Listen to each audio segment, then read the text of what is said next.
शांताकारं भुजंगशयनं पद्मनाभं सुरेशं विश्वाधारं गगनसदृशं मेघवर्णं शुभांगं लक्ष्मीकान्तं कमलनयनं योगिभिध्यानगम्यं वंदे विष्णुभवभयहरं सर्वलोकैकनाथं। मंगलम भगवान विष्णु मंगलम गरुड़ध्वज मंगलम पुंडरीकाक्ष मंगलाय तनोहरि। ओम नमो भगवते वासुदेवाय। आज का दिन आप सभी के लिए मंगलमय हो। आइए सुनते हैं चैत्र मास कथा का 14वां अध्याय। श्री सुखदेव जी कहते हैं, राजन, देहाभिमानी जीवों के द्वारा सत्वादी गुणों के भेद से शुभ, अशुभ और मिश्र 3 प्रकार के कर्म होते रहते हैं। उन कर्मों के द्वारा ही निर्मित नाना प्रकार के शरीरों के साथ होने वाला जो संयोग वियोग आदि रूप अनादि संसार जीवों को प्राप्त होता है, उसके अनुभव के 6 द्वार हैं, मन और 5 ज्ञानेंद्रियां। उनसे विवश होकर यह जीव समूह मार्ग भूलकर भयंकर वन में भटकते हुए धन के लोभी बनिजारों के समान परम समर्थ भगवान विष्णु के आश्रित रहने वाली माया की प्रेरणा से बिहड़ वन के समान दुर्गम मार्ग में पड़कर संसार वन में जा पहुंचता है। यह वन शमशान के समान अत्यंत अशुभ है। इसमें भटकते हुए उसे अपने शरीर से किए हुए कर्मों का फल भोगना पड़ता है। यहाँ अनेकों विघ्नों के कारण उसे अपने व्यापार में सफलता भी नहीं मिलती, तो भी यह उसके श्रम को शांत करने वाले श्री हरि एवं गुरुदेव के चरणारविंद मकरंद मधु के रसिक भक्त भ्रमरों के मार्ग का अनुसरण नहीं करता। इस संसार वन में मन सहित 6 इंद्रियां ही अपने कर्मों की दृष्टि से डाकुओं के समान हैं। पुरुष बहुत सा कष्ट उठाकर जो धन कमाता है, उसका उपयोग धर्म में होना चाहिए। वही धर्म यदि साक्षात भगवान परम पुरुष की आराधना के रूप में होता है, तो उसे परलोक में निःश्रेयस का हेतु बतलाया गया है। किंतु जिस मनुष्य का बुद्धि रूप सारथी विवेकहीन होता है और मन वश में नहीं होता, उसके उस धर्मोपयोगी धन को ये मन सहित 6 इंद्रियां देखना, स्पर्श करना, सुनना, स्वाद लेना, सूंघना, संकल्प विकल्प करना और निश्चय करना, इन वृत्तियों के द्वारा गृहस्थोचित विषय भोगों में फंसाकर उसी प्रकार लूट लेती हैं, जिस प्रकार बेईमान मुखिया का अनुगमन करने वाले एवं असावधान बनिचारों के दल का धन चोर डाकू लूट ले जाते हैं। यही नहीं, उस संसार वन में रहने वाले उसके कुटुंबी भी, जो नाम से तो स्त्री पुत्रादि कहे जाते हैं, किंतु कर्म जिनके साक्षात भेड़ियों एवं गिद्धड़ों के समान होते हैं, उस अर्थलोलुप कुटुंबी के धन को उसकी इच्छा न रहने पर भी उसके देखते देखते इस प्रकार छीन ले जाते हैं, जैसे भेड़िए गरेड़ियों से सुरक्षित भेड़ों को उठा ले जाते हैं।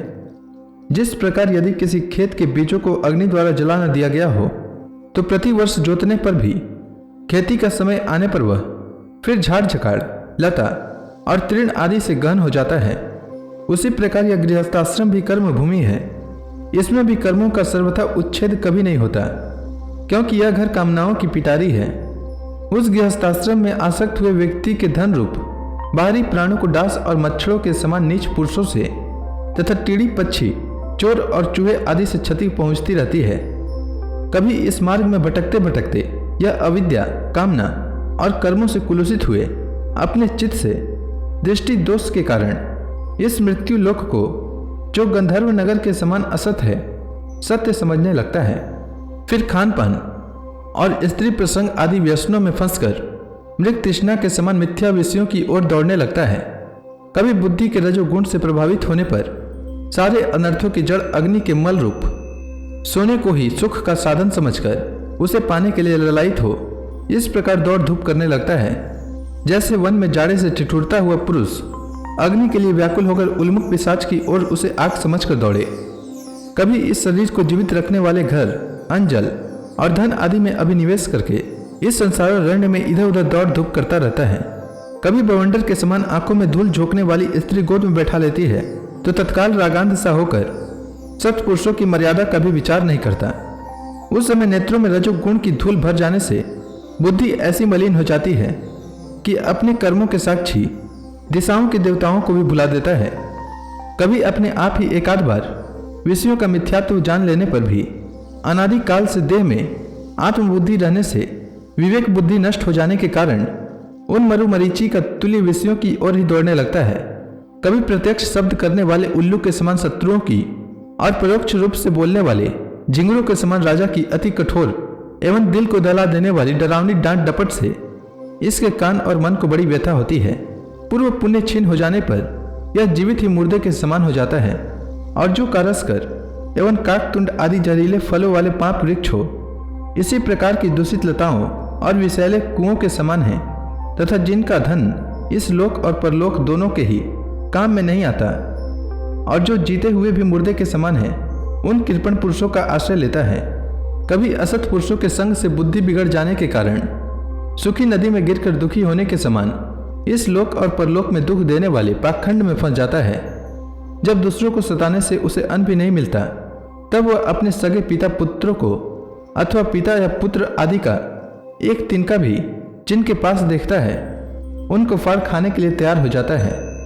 कभी दावानल के समान प्रिय विषयों से शून्य एवं परिणाम में दुख में घर में पहुंचता है, तो वहाँ इष्ट जनों के वियोग आदि से उसके शोक की आग भड़क उठती है।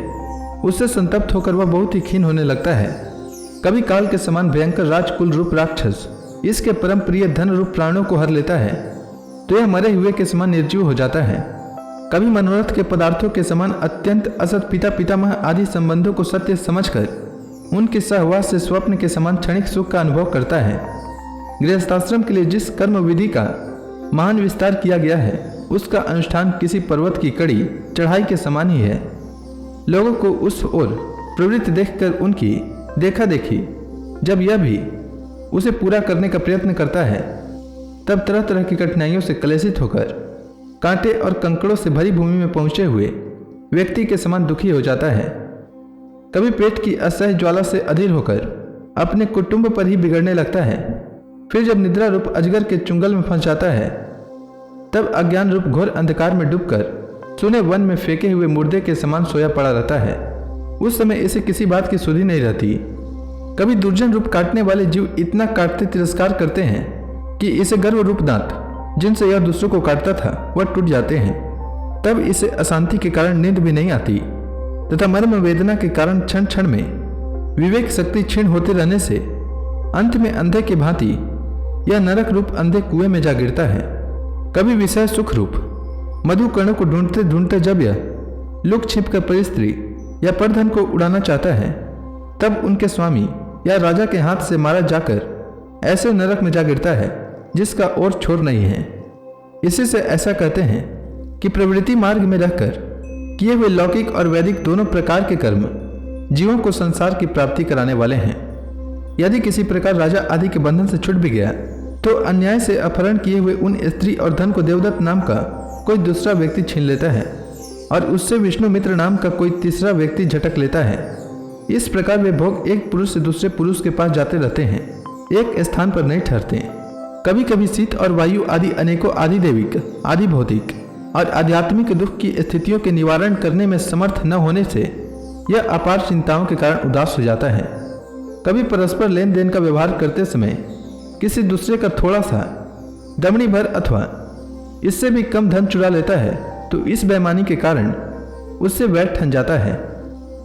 राजन, इस मार्ग में पूर्वोक्त विघ्नों के अतिरिक्त सुख दुख, राग द्वेष, भय, अभिमान, प्रसाद, उन्माद, शोक, मोह, लोभ, मात्सर्य, ईर्ष्या, अपमान, सुधा, पिपासा आदि व्याधि, जन्म, जरा और मृत्यु आदि और भी अनेकों विघ्न हैं। इस विघ्न बहुल मार्ग में इस प्रकार भटकता हुआ यह जीव किसी समय देव माया रूपिणी स्त्री के बाहुपास में पड़कर विवेकहीन हो जाता है। तब उसके लिए विहार भवन आदि बनवाने की चिंता में ग्रस्त रहता है, तथा उसी के आश्रित रहने वाले पुत्र पुत्री और अन्य ने स्त्रियों के मीठे मीठे बोल, चितवन और चेष्टाओं में आसक्त होकर उन्हीं में चित्त फंस जाने से वह इंद्रियों का दास अपार अंधकार में नरकों में गिरता है। तो इसी के साथ यह अध्याय समाप्त हुआ। इसके आगे से सुखदेव जी ने क्या कहा वह मैं कल के अध्याय में सुनाऊंगा। तब तक के लिए भगवान हरि का नाम लेते रहें। तो प्रेम से बोलिए भगवान विष्णु की जय, श्री कृष्ण भगवान की जय, समस्त देवी देवताओं की जय।